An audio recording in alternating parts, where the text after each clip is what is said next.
खरं ते नॉलेजच्या पलीकडचं आहे की बिनविरोध झाली. आत्ताच बिनविरोध अशी डिक्लेअर करताच येत नाही निवडणूक निर्णयात.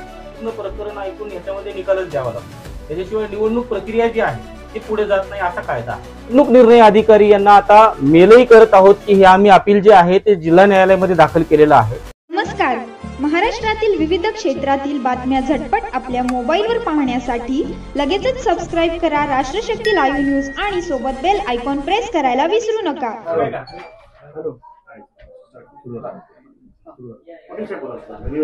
अनगर नगर परिषदेच्या नगराध्यक्ष पदाची जी निवडणूक होती त्या निवडणुकीमध्ये उज्ज्वला थिटे यांनी त्यांचं नगराध्यक्ष पदासाठी नामनिर्देशन पत्र भरलेलं होतं.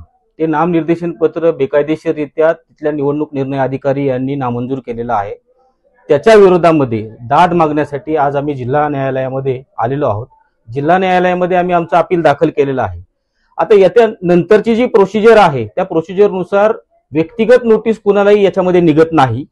आम्ही निवडणूक निर्णय अधिकारी यांना आता मेलही करत आहोत की हे आम्ही अपील जे आहे ते जिल्हा न्यायालयामध्ये दाखल केलेलं आहे.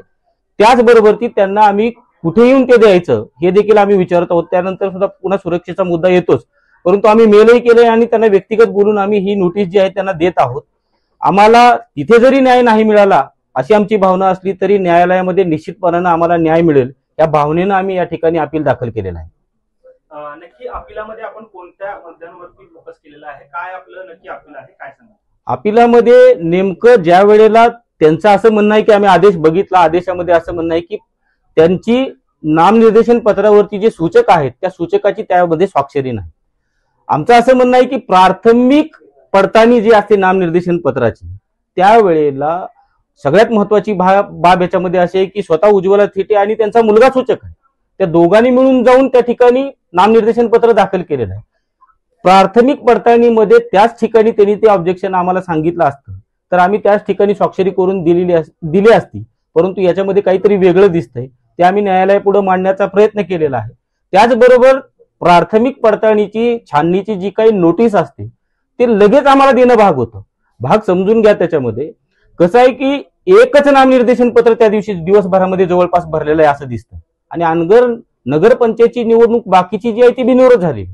एवढ्या सगळ्या प्रेशर मॅटरमध्ये ह्या एवढी सिक्युरिटी घेऊन त्या ठिकाणी गेलेले असताना एकच नामनिर्देशन त्या दिवशी भरायचं होतं तर त्याची प्राथमिक छाननी जी आहे ती करून लगेचच जे काय ऑब्जेक्शनची सूची आहे ते त्यांनी देणं यांच्यावरती बंधनकारक होतं. त्यांना ती द्यायला हवी होती, ते त्यांनी दिलेली नाही.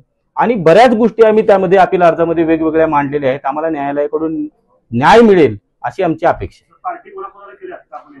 याच्यामध्ये नॅचरलीच कायद्याप्रमाणे याच्यामध्ये जे पक्षकार आहेत गैरअर्जदार म्हणून आपल्याला करावे लागतात. त्याच्यामध्ये निवडणूक निर्णय अधिकारी एक, त्यांचा जो असिस्ट करणारा दुसरा सहाय्यक निवडणूक निर्णय अधिकारी आहे तो 2, त्याच्यानंतर तिसरे कॅन्डिडेट म्हणजे ते पाटील म्हणून ज्यांनी उमेदवारी त्या ठिकाणी दाखल केली आहे त्या, आणि शिंदे म्हणून ज्यांनी आमच्या नामनिर्देशन पत्रावरती त्या ठिकाणी ऑब्जेक्शन घेतलेलं आहे, हे 4 त्याच्यामध्ये रिस्पॉन्डंट म्हणून आम्हाला दाखल करायला लागतं. निकाल डिक्लेअर करेपर्यंत जो आहे आता ह्या जे काल माझ्या खरं ते नॉलेजच्या पलीकडचं आहे की बिनविरोध झाली. आत्ताच बिनविरोध अशी डिक्लेअर करताच येत नाही निवडणूक निर्णय अधिकाऱ्यांना. मीडियामध्ये काय चाललंय ते सोडून द्या 2 मिनिटासाठी. सोशल मीडियामध्ये वगैरे आपण बरंच बघतो की बिनविरोध झाली वगैरे वगैरे, परंतु आणखीन प्रोसेस चालू आहे. न्यायालयामध्ये आमचं अपील चालू आहे. त्याचा निकाल ज्या वेळेला कायदेशीररित्या डिक्लेअर करायचा त्याच वेळेला निवडणूक निर्णय अधिकारी यांना डिक्लेअर करता येतो, त्याच्यात करता येत नाही. पर्यायाने या ठिकाणी आमचं अपील दाखल आहे. जोपर्यंत याचा निर्णय होत नाही तोपर्यंत निश्चितपणाने त्यांना ते डिक्लेअर करता येत असं माझं म्हणणं आहे. निवडणुकीची सही राहिली असेल तर ती निवडणूक निर्णय अधिकाऱ्यांनी दाखवलीच पाहिजे असं काही. मुळात प्राथमिक छाननी जी आहे ती त्या ठिकाणी करणं त्यांनी गरजेचं आहे. आणि बाकीच्या ज्या गोष्टी न्यायालयापुढे आम्ही मांडलेल्या आहेत, न्यायप्रविष्ट प्रकरण आता जस्ट झालेलं आहे, आपण आता सबमिटही केलं न्यायालयामध्ये. त्याच्यामुळे काही ज्या आर्ग्युमेंट्स आहेत त्या न्यायालयासाठी आपण राखून ठेवू. आम्ही त्या ठिकाणी युक्तिवाद करू, आपण न्यायालयावरती विश्वास ठेवू. न्यायालयामधून ज्या वेळेला निर्णय येईल त्याच्यावरती भाष्य केलेली योग्य ठरेल असं मला वाटतं. याच्यामध्ये सुनावणीच्या अनुषंगाने नियमच घालून दिलेले की याच्यामध्ये असं आहे की त्याची जी सुनावणी आहे ते टाइम बाउंड करावी लागते, त्याच्या पुढे जाता येत नाही. हार्डली 5 ते 7 दिवसामध्ये पूर्ण प्रकरण ऐकून याच्यामध्ये निकालच द्यावा लागतो. त्याच्याशिवाय निवडणूक प्रक्रिया जी आहे ती पुढे जात नाही असा कायदा आहे. त्याच्यामुळे बाकीच्या प्रकरणासारखं नाही की हे दाखल केलं आणि हे प्रलंबित राहील, पुढे तिकडे निवडणूक होईल, असा कायदा अस्तित्वात नाही. कायदा असा अस्तित्वात आहे की हे बघ, ग्रामपंचायत असेल, इतर ज्या लोकल अथॉरिटीज आहेत त्यांना अपील प्रोव्हाइड केलं नाही. या ठिकाणी या फॉर्च्युनेट आहेत की निवडणूक निर्णय अधिकाऱ्याच्या निर्णयाच्या विरोधामध्ये अपीलाची तरतूद या ठिकाणी दिलेली आहे आणि सक्षम न्यायालय त्याच्यासाठी जिल्हा न्यायाधीश आहे. त्याच्यामुळं अपीलाची तरतूद आहे.